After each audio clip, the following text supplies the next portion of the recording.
За бүгдээрээ сайн байцгаана уу? За тэгээд албан ёсоор YouTube хуудсандаа эргэж ирж байна. За тэгээд яагаад YouTube хуудасаа болсон, яагаад бичлэг хийхгүй алга болсон, орс руугаа алга болсон. Тэгээд шалтгаануудыг бол ерөнхийдөө ярилцсан энэ бичлэг дээр. Тэгээд юун түрүүнд шалтгаан гэх юм бол хавар би шууд бичлэгээ одоо ингээд хийж явж байгаад нэг л өдөр би шууд энэ YouTube хаягаа шууд алдсан. Ерөнхийдөө бол хакерт болоод мэйлээ бүр алдаад тэгээд би буцааж авах гэж нэлээд удаа оролдож жагаад зун нь угаасаа шууд цэрэгт явсан. Цэрэгт яваад буцаад ирээд бас ака авах гэж оролдож жагаад ер нь хэсэгтээ бас бууж өгсөн байсан. Гэхдээ YouTube бол болиё гэж бас бодоагүй. Тэгээд ер нь нэг сараас эхлээд би бас нэг өөр нэг чаналаас хөгжүүлж байгаа найзуудаараа тэр нь болохоор Partizans гэдэг одоо энэ хажууд бас чанал нь гарч байгаа бох. Тэрийг бас та бүхэн орж дэмжээрэй. Тэгээд буцаад нэг сараасаа би нэг сар гэж одоо ч нэг сар шүү дээ. Тэгээд би буцаад YouTube Sport team руу бас мэйл дахин бичсээр байгаад тэгээд YouTube хаягаа буцааж авсан байгаа. За тэгээд иймэрхүү байна. Цаашдын ер нь төлөвлөгөө, ер нь ямар хөө бичлэгүүд орох, ер нь цаашдаа дахиад алга болох уу үгүй юу гэдэг талаар ярилцах юм бол юу нь бол цаашдаа дахиад алга болно гэж ер нь бодохгүй байна.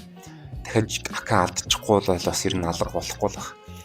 Тэгээд цаашдаа орох бичлэгүүд гэх юм бол юун дөрөнд бол ордог байснараа бол орно, кейсүүдээ ярина, эвгүй сонирхолтой, хачирхалтай интернет дээр байгаа зүйлсүүдийн талаар ярина. Ер нь бол бичлэг бол тэгэл цаашдаа орсоор байна ах гэж бас бодож байна.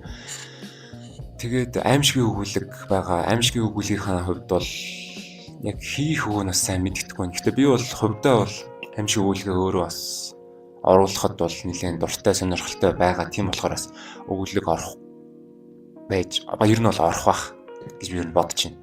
Аимшиг өгүүлгэж оруулах бах. Тэгээд өөрөө хийж байгаа энэ бичлэгүүдээс ч ер нь оруулах байх. Ер нь байх гэдээ ер нь баахан эргэлзэт юм ярьж, ер нь бол орно. Тийм эргэлзэт юм ярихгүй шүү залуусаа. Тэгээд цаашдаа ер нь бичлэгүүд орно. Гэтэ нэг жилийн хугацаанд бол одоо манай үзэгчид нэлээд алга болсон л байх тэ. Би өөрөө хүртэл ингээд хөгшрөөд нэлээд бас хөгшрөөд сүмс шарлаад тэгээд өөр болсон байгаа байх. Гэтэ цаашдаа ер нь бас бичлэгээ идэвхтэй хийх болохоор тэгээд эргэж одоо юу гэмтэй идэх ороорой гэх юм уу? Идэх ороорой. Тэ би бас бичлэгээ идэвхтэй байлгахыг хичээнэ. Та нараас буцаад идэвхтэй үзхийг хичээгээрэй. За тэгээ сонирхуулах юм гэх юм бол одоо ингээд энэ зэрэгт явсан зурмаар гэдэг ч юм уу тий. Иймэрхүү юмнууд байна. Тэгээд ерөнхийдөө энэ бичлэг бол ер нь бол эргэн ирэлтэд зарлж байгаа зүгээр бичлэг болохоор бас ягаад алга болсон талаараа бас тайлбар хийж байгаа бичлэг болохоор бас нэг сүртэй нэг тийм бас өөр яриад ах чинь бараг алгадөө. Тэгээд ер нь цаашдаа зүгээр л ер нь идэвхтэй бичлэгээ ер нь хийн. Кейсүүдээ ярина тий түрүү ярьсан. Тийм болохоор буцаад идэх ороорой залуусаа. Тэгээд өөрчлөлт хан байхгүй те. Тэгээ дараагийн бичлэгээр уулзлаа дүр баяртай.